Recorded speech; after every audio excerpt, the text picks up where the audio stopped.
guys! Welcome back to my YouTube channel. Nandito na kami ngayon sa bahay. Almost 3 weeks na kaming nandun sa in-laws ko. Doon kami next day. Naglaba kasi kami doon ng napakaraming labahan. Isang sako lang naman. Grabe. Walang tubig dito sa amin. May tubig naman kami dati nung hindi pa kami sinalanta ng bagyong Yolanda. After nun, wala na kaming tubig. Napaka-thankful pa rin namin kasi yung lugar ng husband ko, medyo malayo, mga 40 to 45 minutes yung biyahe papunta dun sa kanila. Tapos, yung tubig kasi nila as in 5 or 20 pesos a month. So, diba? Kahit gumamit ka ng tubig, as in 20 pesos lang talaga yung binabayaran nila. Dito sa amin, wag na. Trabaho yung husband ko. Since wala naman akong kasama dito sa bahay. Minsan kasi yung brother ko wala dito. So, dun muna ako sa kanila. Yung anak ko, natutulog siya ngayon dito sa tabi ko. Ayan. Tulog siya. Kagabi, tawag na mamahay. Kasi kagabi iyak siya ng iyak. Hindi siya makatulog. As in talagang, pati kaming dalawa. So ngayon, bumabawi siya.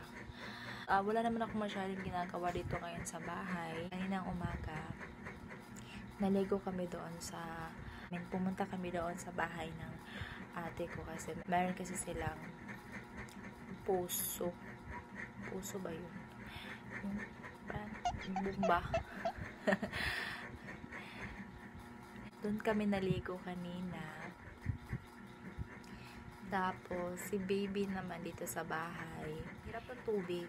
Kasi napakahirap talaga pag walang tubig. Siguro okay lang. Para sa akin lang siguro okay lang sa akin na minsan walang kuryente. Wag lang talaga yung tubig. Kasi araw-araw ka talagang gumagamit talaga ng tubig. Lalong-lalo na yung paghuhugas, yung sisain. Halos lahat ng ginagawa mo sa bahay talagang kinakailangan mo talaga ng tubig. So yun, ngayon lang ulit ako nagka-time na mag-vlog kasi parang hindi busy. Char. Nagbibisi-bisihan. So yun lang, pinare ko lang po sa inyo na umuwi na kami sa bahay.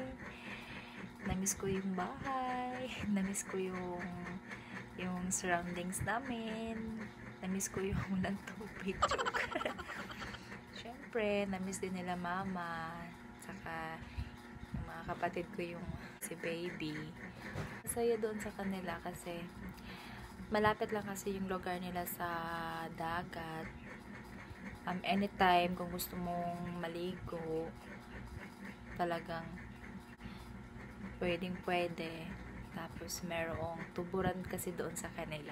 Yung tuburan na yon, nandun yun sa medyo ibabaw banda. Yung source ng tubig nila doon kinukuha. Ilang barangays doon sa kanila yung sinusuportahan. Hanggang napaka-bless nila doon sa lugar nila. Halos libre na. Imagine 20 pesos yung babayaran mo, diba? Well, that's all for today muna. Oh no! Kwentang vlog na. Sa susunod ko nga pala na video, papakita ko pa sa inyo yung pang everyday makeup routine. Sana po manood po kayo.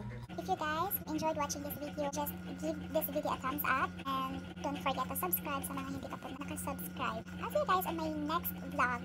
Bye!